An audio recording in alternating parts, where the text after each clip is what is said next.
Fala pessoal do canal, Conversando com a Dani, tudo bem com vocês? Continuando aqui a nossa playlist do manual do Agente Comunitário de Saúde, tá? Lembrando que tem duas playlists, tem o do guia, que já está completo, e agora do manual, que eu estou na página 63 e fala sobre planejamento das ações. Isso tem caído bastante em provas, até porque, infelizmente, muitas unidades de saúde não fazem planejamento para estar desenvolvendo o seu trabalho. Então, né, quem está no vício eu digo assim, quem está trabalhando e vai fazer prova, não, onde eu trabalho não tem planejamento, então eu vou marcar a opção que não tem planejamento. E aí acaba perdendo a prova de bobeira, porque tem que acontecer esse planejamento, tá? Todas as ações devem ser planejadas. Então, ó, quem está assistindo os outros vídeos já sabe que falamos sobre planejamento e, como falei, cai na prova. E o que é isso, né? Planejar não é improvisar, tá? Mas, infelizmente, muitos ACS... Eu tô falando até do momento que eu trabalhei, que tinha até momentos, eu falo até por mim, que eu e meus colegas, a gente fazia sem planejamento. Isso tá errado, porque teve época que, período que a enfermeira fica de férias, ou fica sem o médico, sem enfermeiro, ou enfermeiro que não quer estar desenvolvendo trabalho em grupo, porque tem enfermeiro que não quer gerir, não quer fazer gestão do grupo, ou porque, enfim, né? Nós ACS, nós temos o nosso trabalho a gente compartilha com a equipe, ele desenvolve as ações. Infelizmente, eu já passei por isso, tem momentos que o planejamento ele é nosso, ou até não, porque pode acontecer, exemplo, isso aconteceu comigo, de ter planejado uns dias lá, de fazer uma ação na escola, dentro do posto de grupos, aí a enfermeira ela ficou de licença, né? Ela se fraturou, ficou de licença, e aí eu fiquei, caramba, o que eu vou fazer agora? Porque, né, era uma ação conjunta, e era para, sei lá, acho que eram 10 dias, né, 10 dias ali, ou 15, até mais dias, fazendo assim, o que eu vou fazer? O que eu vou fazer hoje? O que eu vou fazer amanhã? Né? Como é que vai ser? E aí, as outras enfermeiras têm a equipe dela, né? E aí o outro CS tem o trabalho dele. Então acaba que esses dias que a enfermeira teve que se afastar, eu fui fazendo o que deu para fazer, tá? E não só eu, como tem colegas de trabalho que a enfermeira, gente, a gente convive, a gente sabe a realidade, né? A enfermeira, fui em tal lugar, tem um acamado, tem uma gestante que não vê a consulta, mas aí tem um médico que também está de licença, não tem como vai marcar a consulta, a enfermeira parece que, né, não tá indo. Não sei, dá o seu jeito. E aí como é que o acesso o acesso tem que planejar a ação do campo, ainda tem que planejar a ação dentro do posto de saúde, né, marcar consulta, fazer recepção, enfim, né, então vamos entender aqui o que é planejar, não é improvisar. Eu já passei por improviso, né? Como eu já estava falando aqui o exemplo, e é muito ruim. É ruim porque é bom no sentido assim, né? Do improviso eu fico mais solto. Porém, seu trabalho não anda. Porque né, você está planejando, fez um planejamento, aquele planejamento dependia de uma outra pessoa que não vai estar um bom período ali. E aí você tenta ter outras pessoas para te ajudar, as outras pessoas não querem te ajudar, e você tem que replanejar, enfim. Né? Ou então, como a enfermeira não está ali, você precisa também... Aí, por exemplo, eu tinha os 15 dias de planejamento, então estava sem escala de computador, estava sem escala de nada. As outras pessoas tomaram a escala, porque a gente ia fazer uma ação. Acho que foi em outubro, a gente fazer uma ação para criança, né? Grupo de criança, ir nas escolas. Só que sozinha não dava para eu fazer. Era eu, a enfermeira e a ACS e o médico também. Era um trabalho em conjunto. Então a gente saiu das outras escalas. Saímos. Então o que a gente ia fazer? O médico ele ficou lá vendo os exames, né? E eu já tinha feito as visitas, já tinha feito tudo, né? Eu já tinha feito tudo em relação ao meu trabalho. O que eu vou fazer agora? Né? O que agora que eu faço? Né? Aí vamos dizer assim, o tempo fica um pouquinho melhor, que não tem tanto trabalho. Mas o nosso trabalho tem que desenvolver o planejamento, né? E preparar e organizar bem o que irá fazer, acompanhar a sua execução, reformular as decisões e já tomadas, redirecionar suas execuções, se necessário, e avaliar o resultado ao seu término, tá? No acompanhamento das execuções das ações, verifica-se se os objetivos pretendidos estão sendo alcançados ou não, para poder intervir a tempo de modificar o resultado final alcançando assim seu objetivo.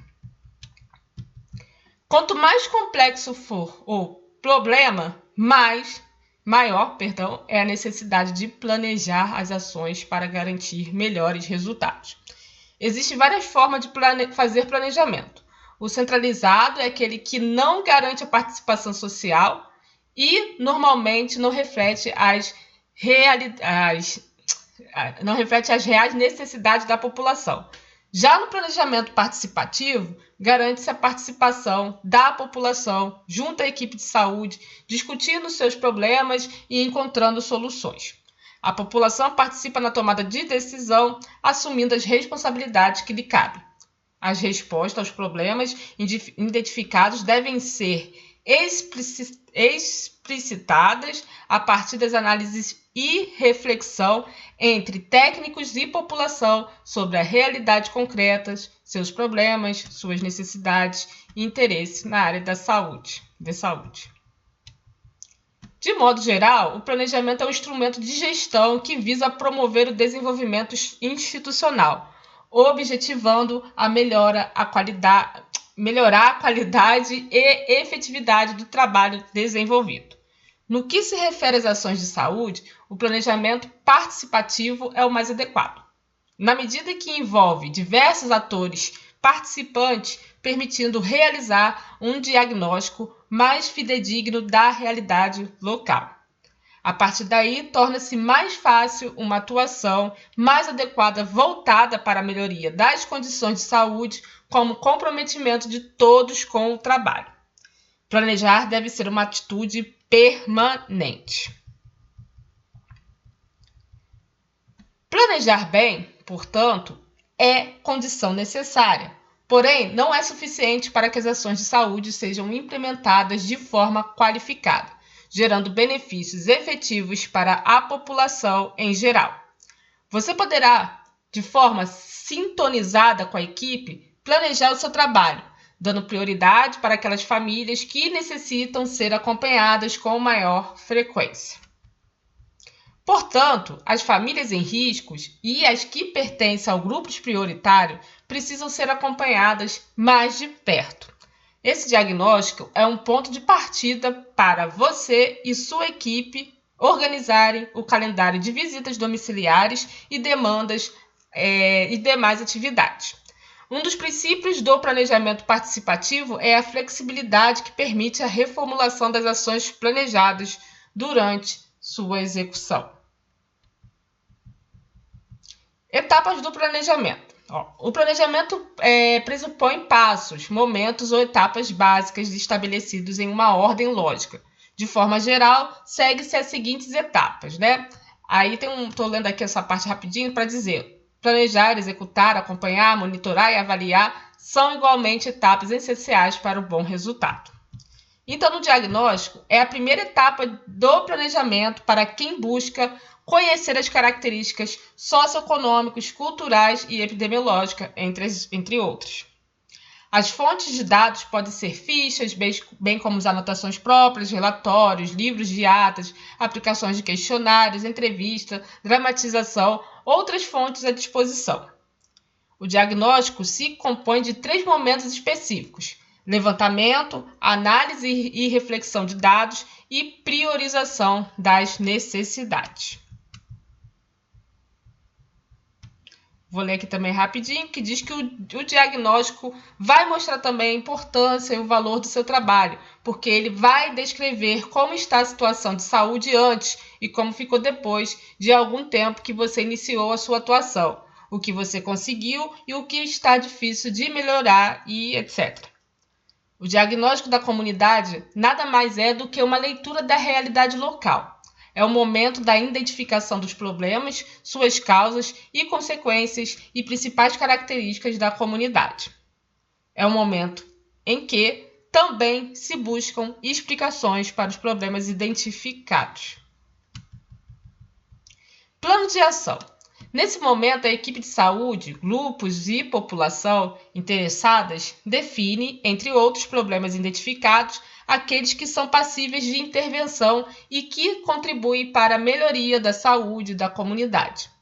Deve-se sempre conhecer a capacidade da realização do trabalho pela equipe e as condições da unidade de saúde. Assim, evitando-se definir objetivos que não têm a execução viável. O plano de ação que viermos a estabelecer deve ser bem claro e preciso, pois é ele que irá apontar a direção do nosso trabalho. Meta. A meta tem como foco o alcance do trabalho. A meta estabelece concretamente o que se pretende atingir. Estratégia. Na estratégia são definidos os passos a serem seguidos, os métodos, as técnicas a serem utilizados nas atividades e as responsabilidades de cada um. Recursos. É o levantamento de tudo que é necessário para realizar as atividades e os recursos humanos, recursos físicos, recursos materiais e recursos financeiros. Cronograma, isso caiu em prova, eu vou lembrar sempre disso, que tiveram os alunos falando: Dani, o que é cronograma? Gente, tá aqui, concursando com a Dani. Cronograma e estratégia estão intimamente ligados. O cronograma organiza a estratégia no tempo, então tem as datas, tem o dia, tem um mês, tem um período ali que tem que ser desenvolvido determinada estratégia, né? Determinadas coisas. Então, gente, tá aqui e cai em prova e as pessoas ficam: Dani, o que vai cair na minha prova você tem? Tá aqui, não precisa nem pagar nada, é só ver o vídeo até o final, gente. Assista o vídeo até o final. Sendo sincera aqui, né? É chato estudar para concurso, eu também estudo para faculdade. É chato, mas tem que estudar. É isso, tem que ser assim, né? Então não tem para onde a gente correr. Então, cronograma, não esqueça, a estratégia estão intimamente ligados. O cronograma organiza a estratégia no tempo, né? O cronograma tá lá. Dia 1º de setembro eu vou ir na praia. Dia 2 de setembro eu vou ir no mercado. Isso é o cronograma. Dia 7 de setembro é feriado, eu vou curtir o feriado. Dezembro pretendo, então você está ali colocando a data, né? Por exemplo, as Olimpíadas, tem um cronograma ali, tal dia, tal hora ia ter tal atividade. Tal dia, tal hora ia ter tal lugar, ia ter outra atividade. Aí você acompanhava aquele cronograma. Acompanhamento e avaliação. Desculpa, eu pulei a execução, tá? Execução implica operacionalização do plano de ação, ou seja, colocar em prática o que foi planejado. Acompanhamento e avaliação. A avaliação deve ser acompanhada todas as fases do planejamento, quando realizada após a execução. Identifique os resultados alcançados e forneça auxílio para a reprogramação das ações e além de indicar a necessidade de novo diagnóstico ou reformulação já existente. E foi aqui, né? Falamos de planejamento. Não tem nada difícil. Vou parar aqui. Não tem nada difícil, tá? Cai em prova esse assunto. Muita gente erra de bobeira. Eu penso que a pessoa erra porque a pessoa também não faz nem planejamento para a vida. Porque quando a gente organiza a nossa vida, quando a gente tem o nosso planejamento, a gente entende o que significa planejamento, a gente entende o que significa cronograma, a gente entende o que é diagnóstico, a gente entende o que é execução e tudo direitinho. Então, se a pessoa não quer, faz ali a vida de qualquer jeito, não se organiza, faz do jeito que der. Eu tô sem dinheiro, mas vou dar um jeito e vou ir sem dinheiro mesmo. Então, a pessoa cai na prova, erra de bobeira. São questões facílimas ali, questão muito fácil. Agora, no cronograma até entendo, né? Que não é uma palavra do nosso dia a dia, tá? Mas vocês que estão estudando, a gente tem que começar a usar o vocabulário, a gente tem que usar o dicionário, tá? Até porque no nosso trabalho, eu sei que tem muitas unidades de saúde que os profissionais usam muito termo técnico, tá? Principalmente o pessoal da gestão, né? Coordenador, supervisor. Aí, ou então alguma palestra que você for com alguma pessoa que é doutorada, que é cientista, eles vão usar muito termo técnico. E aí, se você não souber, aquilo que ele está falando não vai fazer sentido nenhum para você. Tá? Então, vamos, gente, desenvolver a questão da língua portuguesa, de ler, de entender o significado da palavra, né? Tem palavras que não fazem parte da nossa rotina, da nossa cultura, do nosso ambiente. Por exemplo, muitos anos eu trabalhei com adolescentes, de vez em quando eu converso com alguns, até por questão de mercado de trabalho. Eles têm a linguagem aí de rede social, de mídia social que eu não entendo. Eu pergunto a ele, o que significa isso? O que significa isso aqui? Que é isso? O que você escreveu aí que eu não sei, né? Que bota mais letrinha e não sei. Ah, é isso. E teve uma época que eu trabalhei muito com adolescente. Eu tinha um vício. Eu pegava tudo que eles faziam, eu falava. E aí, qual é? Pô, isso, olha, pra tirar, porque a vivência, né? E também eu não queria ter uma linguagem muito técnica. Quem trabalha com adolescente sabe da dificuldade de estar abordando o adolescente. Então, se a gente for chegar com uma linguagem técnica, dependendo do público, tem público adolescente que gosta, né? Mas o público que eu trabalhava, eles não gostava da linguagem técnica, tinha que usar uma linguagem popular. E aí aquilo se tornou meu vício. Às vezes eu ia para o trabalho mais de gente, né, com outros quesitos técnicos, e aí vinha esse vício de linguagem. Demora um pouquinho. Então, tem essas questões aí, tá? Então, você vai trabalhar na área da saúde. Na área da saúde, nós temos muitas abreviações, nós temos muitas palavrinhas, principalmente o pessoal de endemias. Aí tem cada palavrão, entre aspas, né? Tem cada palavras. E a área da saúde, temos muitos termos que a gente só percebe que a gente está falando coisas que, quando tem reunião, quando tem palestra, quando tem seminário, ou quando a gente está fazendo algum tipo de curso, ou quando a gente está estudando. Eu, pelo menos, quando eu estudo e não entendo uma expressão, uma palavra, eu vou lá e pesquiso, tá? Pesquisar, tal, né? E significa isso. Então, a gente tem que ter esse hábito, tá? Que aí você tendo esse hábito, você vai ver que a sua prova, seu mundo aí do concurso, do estudo vai ficar muito mais fácil. Um grande beijo e até o próximo vídeo.